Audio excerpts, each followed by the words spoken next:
श्री सच्चिदानंद भगवान की जय। श्री सद्गुरुदेव महाराज की जय। जगत जननी अम्बे मैया की जय। उमापति महादेव की जय। पवन सुत हनुमान जी महाराज की जय।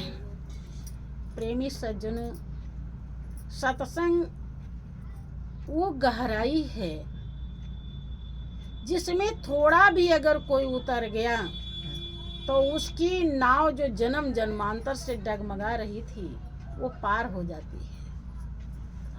कारण कि यहाँ सच्चाई को पूरी तरह से हृदय में धारण करने के लिए समझाया जाता है। ये नहीं कि आइए और सुनिए, गाइए बजाइए, नाचिए और चले जाइए, यहाँ नहीं। ये सत्संग है। सत्य का संग आपका हो जाए, आपके हृदय में सत्य का संग हो जाए, सत्य हरदम विराजमान हो जाए, हृदय पर सत्य का वास हो जाए। इसलिए सब तरह से समझाया जाता है। देखें, आप लोग देखते रहते हैं कि इंसान अभी तो अच्छा खासा था और तनिक देर में काम तमाम हो गया। अब ना वो हिल रहा, ना डुल रहा, ना कुछ भी ना बोल रहा। 1 मिनट पहले उसने बहुत बातें करी, बहुत कुछ बोला, बताया, और अब कुछ नहीं बोल रहा है। तो कभी हृदय यकीन करता है कि कहीं ऐसा मेरा ना हाल हो जाए? करता है?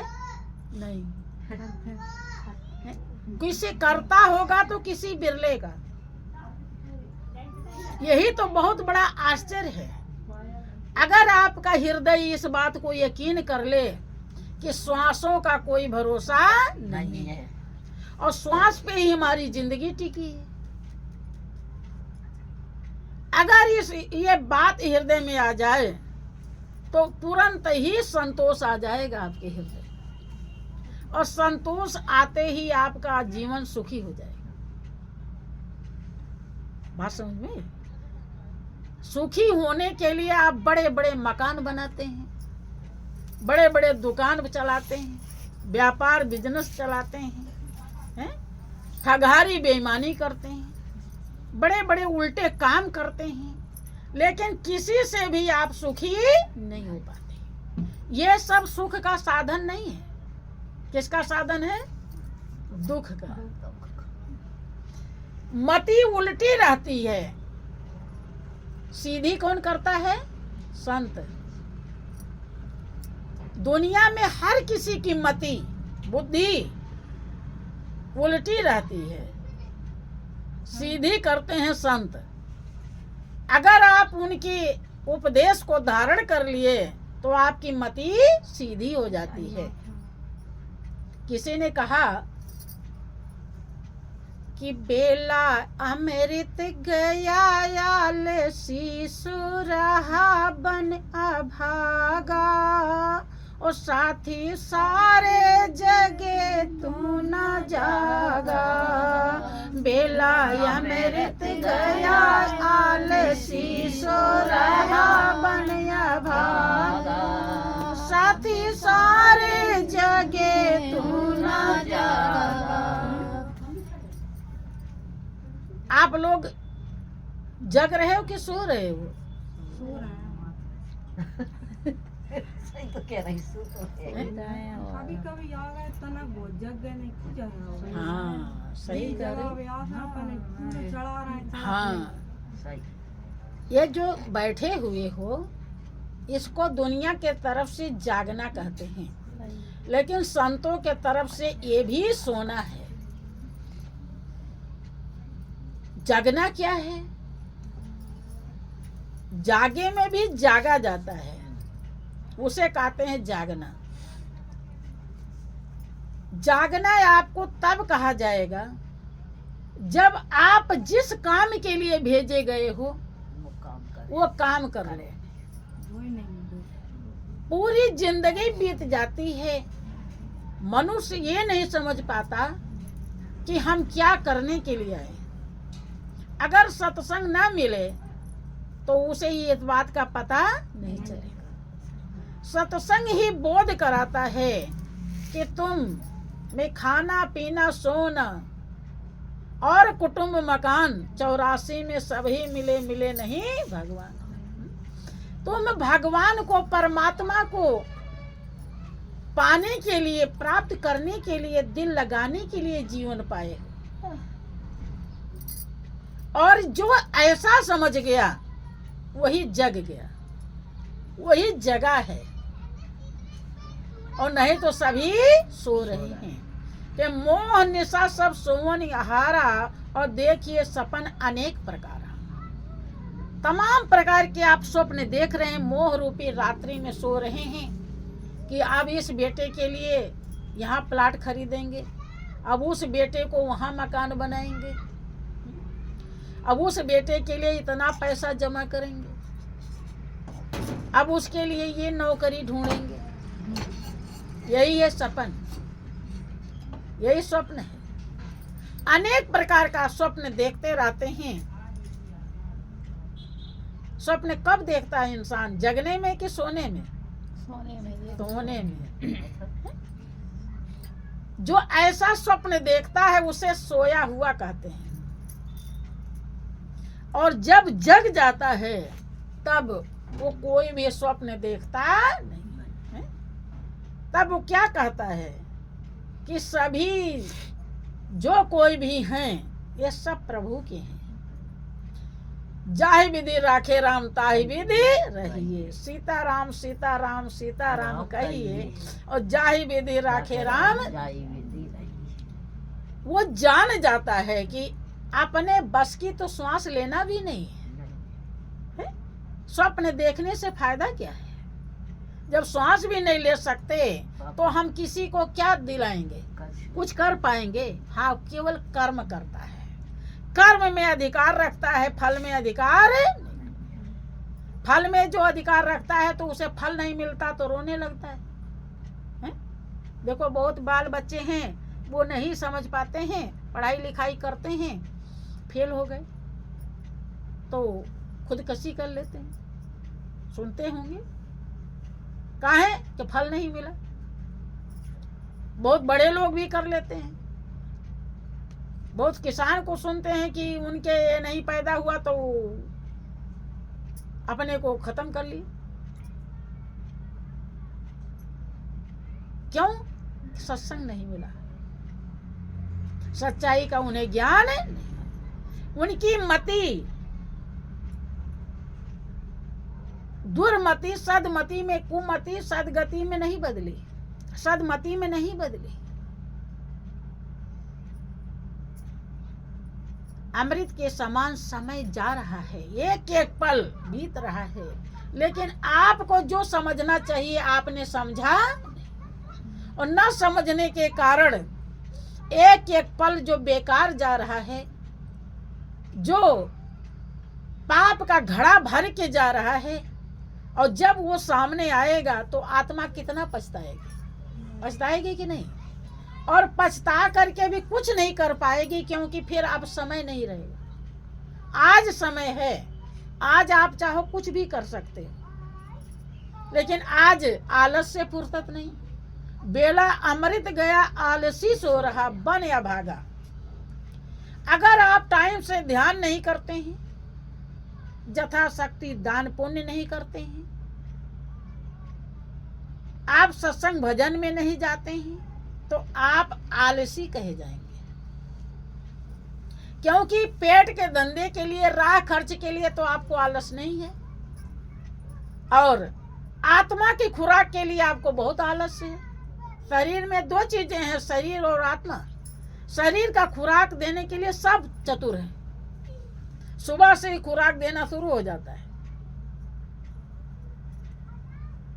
जबकि शरीर कुछ दिन के लिए मिली है और आत्मा हमेशा के लिए। जो हमेशा के लिए मिला है उसको खुराक नहीं मिलता, और जो कुछ दिन के लिए मिली है उसी के खुराक के लिए पच पच के मर रहे हैं। बात हैं? चाहिए।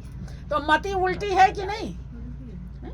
उल्टी हो गई मति और कर ली अपनी क्षति, चोला त्यागा साथ ही सारे जगह तू न जा। अगर आपको ध्यान आ जाए कि उनका श्वास खत्म हो गया और वो लंबा पांव पसार लिए, तो क्या पता हमारा नंबर हो। हमारा श्वास पता नहीं कितना बचा हुआ है। रात में सोएंगे तो क्या पता खत्म हो जाए रात में ही, और रात में खत्म हो जाएगा तो सीधा अटैक आएगा और हम सोए के सोए रह जाएंगे। कभी ख्याल आता है नहीं, और सोच के बैठते हैं कि अरे सुबह उठेंगे तो ये पूरी पकवान ये करेंगे, ये बनाएंगे, खूब आनंद से खाएंगे, ये काम करेंगे, वहाँ ड्यूटी जाएंगे, वो बड़ा वाला काम करना है। पता नहीं कितना प्लानिंग बनाए रहता है इंसान, क्योंकि मोह रूपी रात्रि में सो रहा है अज्ञानता में। सतगुरु का जब उसे ज्ञान हो जाता है तब वो समझ जाता है कि श्वासों का, जिसने इस भजन को बनाया है वो समझ गया था कि श्वासों का क्या भरोसा, चल जाए रुकते निकल जाए रुकते। कब निकल जाएगा कुछ भरोसा नहीं, क्योंकि गिन के मिला है 21,700 श्वास 24 घंटे में निकल जाता है। हाँ, नशा लगाएं। 24 घंटे में 21,600 श्वास चली जाती है और फिर आती नहीं। फालतू जाते हैं। नहीं, वो तो फालतू नहीं, जी रहा है बेचारा। बल्कि और नरक बना के जाती है। उस श्वास में हम पता नहीं क्या क्या भरते हैं। अभी आप देखे होंगे कि जिसे सच्चाई का ज्ञान नहीं होता वो किसी की बुराई सुनने में कितना माहिर होता है। अगर कोई किसी की बुराई कर रहा हो तो वो खड़ा हो गया, सुन लिया तो वहीं खड़ा हो जाता है। कान लगा के। बहुत बहाने तो हम देखी, तो चाहे तवे में रोटी जल जाए लेकिन उनकी माने जिसकी बुराई हो रही वो सुनने को मिल जाए। हाँ, भरी हो रही है बस। अब पता नहीं क्या क्या श्वास में कब हम किसकी कमी देख लेते, ये बहुत खराब है, वो ऐसा है, वो ऐसा है, वो पाप करता है, वो ऐसी, हरदम इधर उधर की सोचते रहते हैं। मन हमारा हमेशा परपंच का जाल बिछाए रखता है, तो श्वास में यही तो भर रहा है। बेकार में ऐसे चली जाए सीधे तो ठीक भी है, और उसमें उल्टा तमाम बवाल भरा हुआ है। वो बवाल को हमें भोगना पड़ेगा। अगर सत्संग रूपी साबुन से उसे धो नहीं डाले तो वो हम ही को सताएगा, जन्म जन्म सताएगा। इसलिए महापुरुष कहते हैं कि जब ही जगो तभी सवेरा। जब भी बात समझ में आ जाए, इसलिए जब हम भजन ध्यान करते हैं तो उसका प्रभाव हमारे हृदय पर पड़ता है। कोई चीज करते हैं तो उसका प्रभाव पड़ता है। कोई अभी उल्टा काम कर रहे हैं, उल्टे जगह पे जा रहे हैं, तो उसका प्रभाव पड़ेगा कि नहीं? अब ऐसा ही देख लीजिए, अभी कोई उल्टी करने लगे, उसको देखने लगो तो आप ही को उल्टी होने लगेगी। जैसा देखोगे ऐसे बन जाता है। इसलिए संत महान पुरुष कहते हैं कि सच्चाई को देखो, वास्तविकता धारण करो। प्रभु का नाम ही सच्चा है और प्रभु का स्वरूप ही सच्चा है, और कुछ भी सच्चा नहीं। सब परिवर्तनशील है। ये दुनिया प्रभु ने परिवर्तनशील बनाई है, और इसलिए बनाया, आपको दिया है कि ताकि आप वो टेस्ट में दिया है कि देखें आप इसमें फंस जाते हैं कि हमारे पास आते हैं।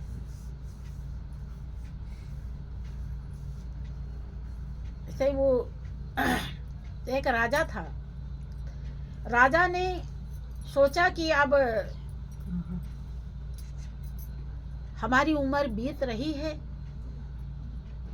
कब बुलावा आ जाए कुछ पता नहीं है। उसके पहले कोई राजपाट का अधिकारी होना चाहिए। तो किसको अधिकारी बनाऊं, कौन इसके लायक है, थोड़ा इसकी जांच हो जानी चाहिए। तो राजा ने राज्य में ही पूरे राज्य का जितना सामान था सबका बाजार लगवा दिया और बाजार में सब प्रकार के सामान रखवा दिए।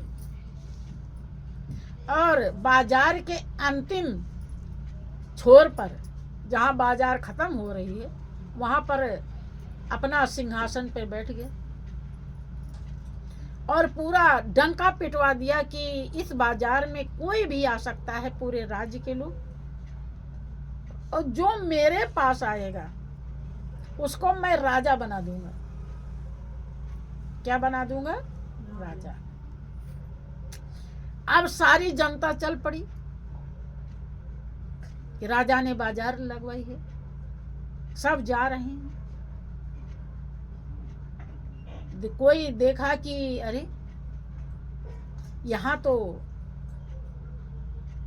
बहुत अच्छे अच्छे पकवान हैं। अब वो खाने में लग गया, खा लेते हैं थोड़ा, तो जाना तो है ही है राजा के पास, चले जाएंगे, कौन जल्दी है, हैं? जैसे आप सोचते हो कि अरे इस टाइम भजन नहीं करेंगे तो कल कर लेंगे, कौन आफत है, कोई मर थोड़े रहे हैं। इसलिए अगर आपको लगे कि श्वासा का भरोसा नहीं है तो आप बिल्कुल वादा नहीं करेंगे, हरदम करें। हाँ हरदम करेंगे। यही बात, जो बातें समझाई जाती है, जो गाई जाती है, उसी को आप हृदय में आपके उतर जाए, हृदय में समझ जाएं तो समझ लीजिए कि आपका बेड़ा पार, फिर यहीं आप जिंदे मुक्त हो जाएंगे। तो कुछ लोग खाने में लग गए। कुछ लोगों ने देखा कि ये तो बहुत अच्छे अच्छे वस्त्र रखे हुए हैं, जरा देखें हमारे लायक हो तो। अब सब नापने साधने लगे, पहनने लगे उसमें। कुछ लोगों ने देखा कि यहाँ तो बहुत स्त्री पुरुष लड़कियां हैं, सजी हुई हैं, सोचे को कुछ हम अपने शादी ब्याह कर लें। सब तरह को देख रहा है। सब तारे भाई इस दुनिया में तो सब कुछ है ना, और इस पूरे दुनिया का बाजार लगवाया है राजा ने। जी बाजार है वो भगवान। और कोई देख रहा कि ये तो बहुत शराब की बोतलें हैं, अब जिसको शराब पसंद था वो उसमें मस्त हो गया। ने जिसको जो जो पसंद है, अब वो भूल गए कि हमें राजा के पास जाना है। किसके पास जाना है? राजा कोई कुछ ले रहा, कोई कुछ ले रहा। आप लेते हैं तो थोड़ा थोड़े लेते हैं, बांधने लगे कि बांध ले, पूरा मोटरी लेकर चलेंगे। और एक बुढ़ा किसान को पता चला कि आज राजा ने बाजार, सारे सामान का बाजार लगवाया है, तो वो अपना किसान वाला काम बंद करके देखने के लिए आ गया कहाँ राजा ने लगवाया। हल जोत रहा था, छोड़ के आ गया। उसकी पत्नी ने कहा कि सुनिए, मेरे लिए कुछ ऐसी चीज ले आइए जो जिंदगी में हम कभी पाए नहीं। कहे क्या? कि अगर हार मिल रहा होगा तो ले आना, कि एक बार तो जिंदगी में थोड़ा पहन लेंगे, कभी आपकी कमाई में तो कभी कुछ मिला नहीं। तो राजा के बाजार लगी है तो हो सकता है हो। उसने कहा कि तुम्हें हार की पड़ी है और हमें हल की हरीस नहीं है। हल में जो डंडा सा बड़ा सा लगा रहता था पहले, देसी हल जो होता था उसे हरीस कहते। हाँ, तो मैं तो देखूंगा हरीस अगर मिल गई तो मैं ले आऊंगा। अच्छा ठीक है, जो आपकी इच्छा। आगे जब वो बाजार में आया, सामने एक होता है इस दुनिया को पढ़ता है और एक होता है इस दुनिया में रमता है।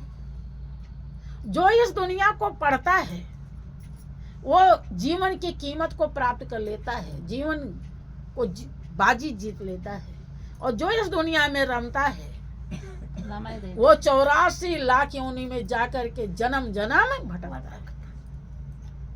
तो वो बुढ़ा और सब तो रम गए किसमें, बाजार में, जितने घुसे। लेकिन वो बुढ़ा बाजार को पढ़ने लगा कि वाह, मेरा राजा कितना प्रतापी है, कितना दयालु है, कितना उपकारी है, कि कितना सामान दूसरे को देने के लिए लगा रखा है। राजा के प्रति उसके हृदय में बहुत बड़ी श्रद्धा, दया पैदा हो गई। मेरा राजा कितना दयालु, कितना दया कर रहा है, मैं उस राजा को जरूर देखूंगा। वो भूल जाता है सामान कहाँ है, न इधर देखता है न उधर, सीधे राजा के पास पहुंचता है। चला कि राजा कितना बढ़िया है। जैसे सज्जन होते हैं, वो ये देखते हैं कि वो मेरा मालिक कितना बड़ा इंजीनियर है, कैसे कैसे इस दुनिया को बनाया है, कैसे फूल बनाया और उसके अंदर कितना अच्छा सुगंध भर दिया, क्या कारीगरी है, अजब तेरी कारीगरी रे करता। हर पग पग पर, हर जगह वो इस दुनिया में पढ़ता है कि मेरा मालिक हम सभी के लिए कितना किया है, जिसका कोई पारावार। और जो इस दुनिया के चकाचौंध में रम जाता है, उसे कभी इस बात का होश ही। तो बूढ़ा रमता नहीं, सीधे राजा के पास पहुंचता है और राजा के चरणों में, पैरों में दंडोत प्रणाम करता है, राजा के एहसान को समझ। और जब प्रणाम किया और पैर, हाँ, राजा ने ये शर्त लगाई थी कि एक सामान कोई जो पसंद आवे उसे छू दे और वही उसको मिल जाएगा। अब सब कुछ पसंद कर रहे हैं, क्या छुएंगे, क्या लेंगे, कोई गठरी बांध रहा, कोई कुछ कर रहा। उसने सोचा कि जब एक सामान लेना है तो पहले पूरा बाजार देख लूं। अब एहसान राजा का सोचते सोचते राजा के पास पहुंच गया और राजा को ही छू लेता है।